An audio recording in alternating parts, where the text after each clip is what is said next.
Let's start by getting one thing straight. Avoidant people aren't broken. They're not emotionally immature, cold, or heartless. They're actually incredibly intelligent and perceptive, but they've developed a survival strategy that tells them don't rely on anyone. It's safer to handle things on your own. And that strategy, it's not random. It's wired in, often from childhood, when reaching out for closeness was met with inconsistency, pressure, or even rejection. So if you want to make an avoidant feel safe enough to love you, you need to understand the architecture of that internal blueprint. You need to meet them where they are, not where you wish they'd be. I'm not saying it's easy, but this is where so many people get it wrong. We assume love is just about emotional expression, about words, vulnerability, connection. And while that's true for some, for the avoidant, love is experienced differently. It's not about the highs of intimacy. It's about the absence of threat. It's about being able to exist next to someone without feeling like you're about to lose yourself. Think about that. For an avoidant person, closeness can register in the body like a fire alarm going off. It's not that they don't want intimacy. It's that intimacy often feels like a trap, like something that will cost them their sense of self. So your first job before you ask for more closeness, before you ask for more vulnerability, is to understand what their nervous system is trying to protect them from. They're not being difficult. They're being self-protective. That distinction matters because when you recognize their distance as a form of protection, not rejection, you stop taking it personally. You stop pushing. And ironically, that is what begins to make you feel safe to them. I want you to think of emotional intimacy like a dance. The anxious person steps forward, the avoidant person steps back. The more you chase, the more they retreat. But what happens if you stop chasing? Not to punish, but to be present. What happens if you just sit there grounded, calm, self-possessed? You give them something they never had, space without abandonment. You're saying, I'm here and I'm not going to invade your space, but I'm also not going to leave. That's a radical message for someone whose default belief is that emotional closeness comes at the cost of freedom or safety. Here's the truth most people miss. Avoidant individuals are deeply sensitive. That's why they're avoidant. They feel a lot, but they're afraid those emotions will get hijacked by someone else's needs or worse, used against them. So when they're slow to open up, when they shut down during conflict, when they prioritize independence over connection, they're managing an internal system that's learned to equate closeness with danger. And this is where the real shift has to happen. Not in them, but in you. If you want to build a connection that lasts, you have to learn to stop interpreting distance as failure. You have to stop trying to fix their avoidant patterns with your anxious ones. That's not love. That's a power struggle masquerading as intimacy. Real love, mature love says, I see how you're wired. I don't need to change you. I just want to understand you. And from that place of understanding, we can start to build something real. When an avoidant person begins to feel that you're not trying to control them or decode them, they start to relax, they start to feel safe. And safety is the gateway to intimacy. Not safety from discomfort, but safety from judgment, from pressure, from being shamed for needing space. And when that happens, you start to see something extraordinary. The avoidant begins to choose closeness, not because you demanded it, but because they finally feel like they won't lose themselves in it. So if you take anything from this, take this. Love isn't about forcing someone into your version of connection. It's about learning their language of safety and learning how to speak it fluently. Because once someone feels deeply understood, they begin to do what they've been afraid to do all along, trust. And here's the line I want to leave you with. When you stop trying to get closer and start trying to understand, you don't just make love possible, you make it safe. That's where real connection begins. If this resonated with you, hit that subscribe button and turn on notifications, because these conversations, they're just the beginning. I drop new videos every day, week, to help you navigate love, attachment, and relationships with more confidence and less frustration. Don't miss out. Let's talk about trust, because when it comes to avoidant attachment, that's the entire game. If you want an avoidant person to feel safe enough to love you, to really let you in, it's not about pouring your heart out or planning some emotionally grand gesture. It's about consistency. It's about showing up in small, steady ways that tell their nervous system, you don't have to brace for impact every time someone gets close. See, we live in a world that's obsessed with intensity. Fast love, deep conversations on the second date. Social media rewards vulnerability porn, bleeding your soul onto the internet. And while that kind of intensity might feel romantic, for someone with an avoidant pattern, it feels like a trap. Their internal system is wired to view rapid emotional closeness as a red flag, not a green light. So the more intense you are emotionally, physically, verbally, the more their system goes into lockdown. You think you're bonding, they feel like they're drowning. Now, that doesn't mean avoidants don't want connection. They do, but they need to feel that the connection is solid, not overwhelming, that it can hold weight without collapsing under emotional pressure. And that kind of trust isn't built in a single moment. It's built through repetition, through presence, through being the same person on Monday that you were on Friday. Not just when things are good, but when they're tense, when they pull away, when they're quiet, when their defenses go up. That's when your response matters the most. This is where people mess up, especially those with more anxious tendencies. They sense distance and they panic. They rush in with reassurance or demands for clarity. Why are you shutting down? Do you even care about me? Why won't you open up? But here's the brutal truth. Asking someone to prove their love when they're in self-protection mode doesn't build connection. It pushes it further away. You might think you're asking for reassurance. What they experience is pressure. And for an avoidant, pressure doesn't feel like love. It feels like a threat. What actually builds trust for them is something far less dramatic, but far more powerful: emotional consistency. And by that, I don't just mean being reliable on a calendar. I mean being emotionally stable, not reactive, not constantly needing validation. I mean being someone whose presence says, you can exhale here. I won't punish you for needing space, and I won't disappear if you come closer. That level of steadiness is rare. Most people are unconsciously trying to get something from the other person: approval, affection, security. But when you drop the agenda, when you stop trying to extract something from them and instead just be with them, you create a level of emotional safety that's incredibly attractive to someone who's spent their whole life managing proximity. And let me be clear, this doesn't mean shrinking yourself or pretending your needs don't exist. This isn't about performing emotional neutrality. It's about rooting yourself so deeply in self-respect that you don't have to chase, control, or convince. It's about creating enough emotional maturity in yourself that you can hold space for their process without making it mean something about your worth. Because that's the hidden fear in all of us, right? That if someone doesn't move toward us, we're unlovable. That their hesitation is our failure. But real connection doesn't come from proving yourself. It comes from being grounded enough to say, you don't have to meet me where I am right now, but I'll be the same person tomorrow and the next day and the next. You'll know where to find me. That's how trust is built with an avoidant partner. Slowly, predictably, through calm, consistent signals that you are not a threat to their autonomy or emotional safety. And over time, those signals begin to dismantle their defenses. Not because you ask them to, but because their body starts to believe that maybe, just maybe, you're not going to hurt them. When that happens, something incredible begins to unfold.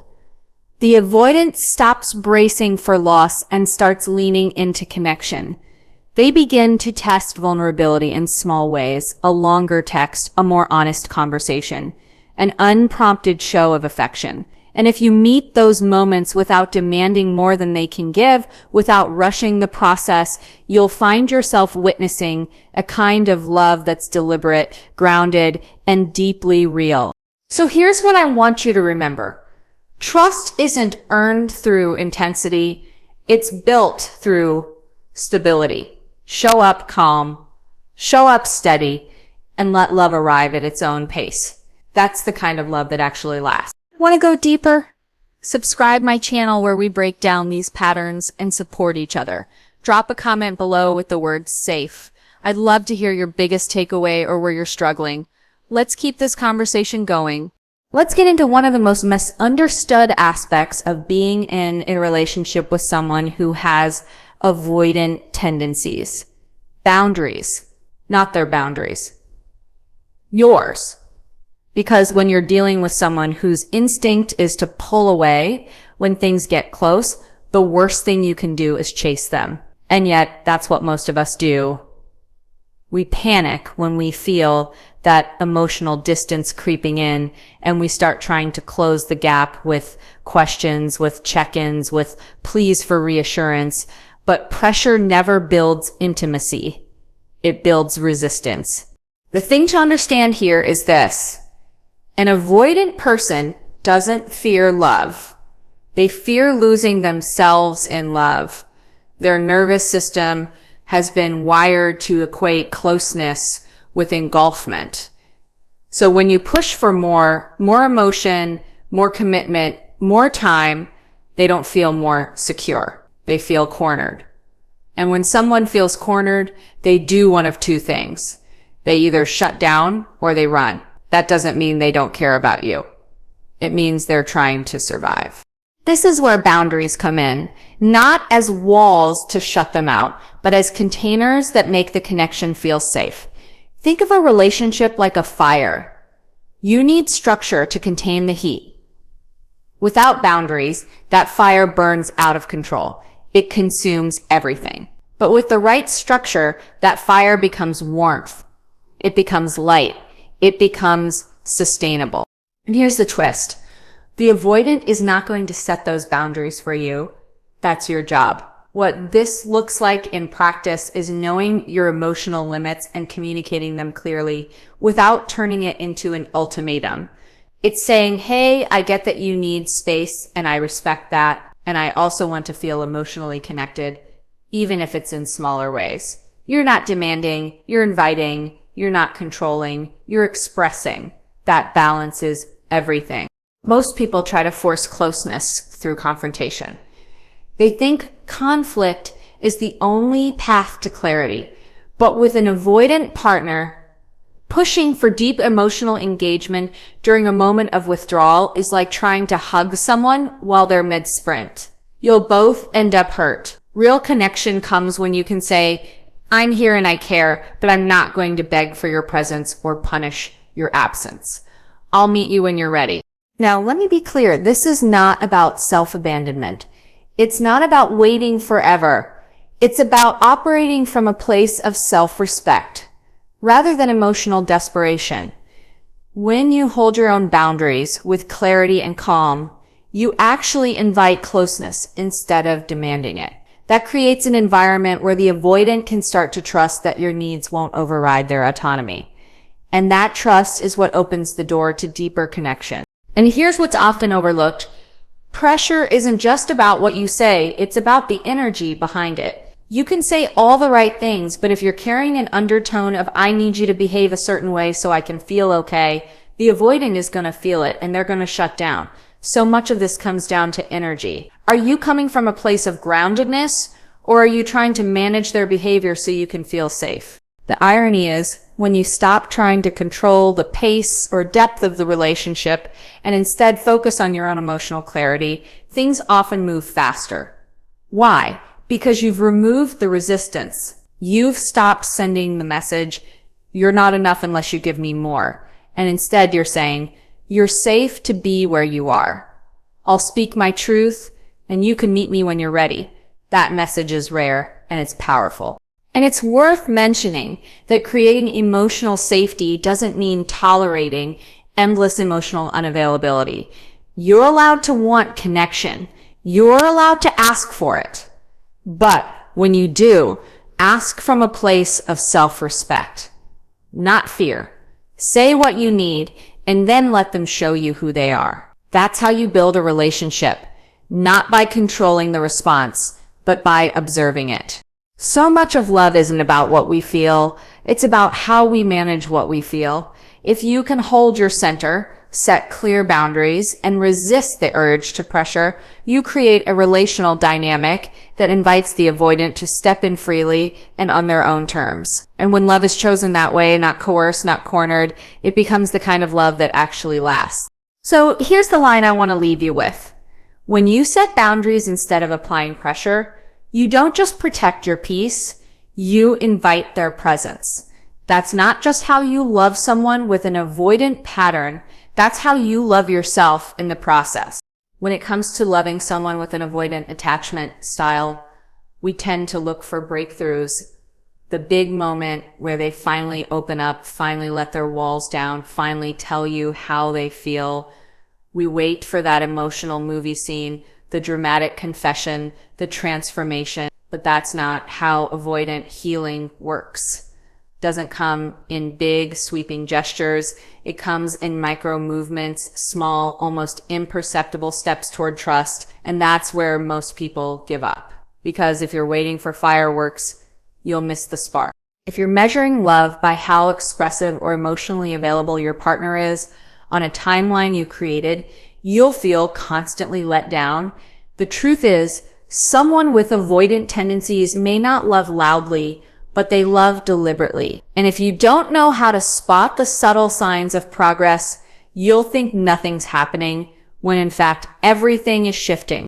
Let me give you a real world example. An avoidant person might not say, "I miss you," after a day apart. But they'll send a funny meme, or they'll ask if you got home okay, or they'll invite you to sit next to them while they're doing something they enjoy. That's not nothing. That's intimacy in their language. And the people who thrive in relationships with avoidance are the ones who learn how to read that language without needing it to look like their own. It takes maturity to do that. Emotional maturity, because you have to put your ego aside. You have to stop asking, why can't they just love me the way I want? And start asking, can I recognize love even when it's quieter than I'm used to? That doesn't mean you shrink your needs. It means you stretch your perspective. You start seeing progress where others might see failure. And that shift right there is what builds connection. One of the most important things you can do in a relationship like this is to recognize and affirm the effort, not just the outcome.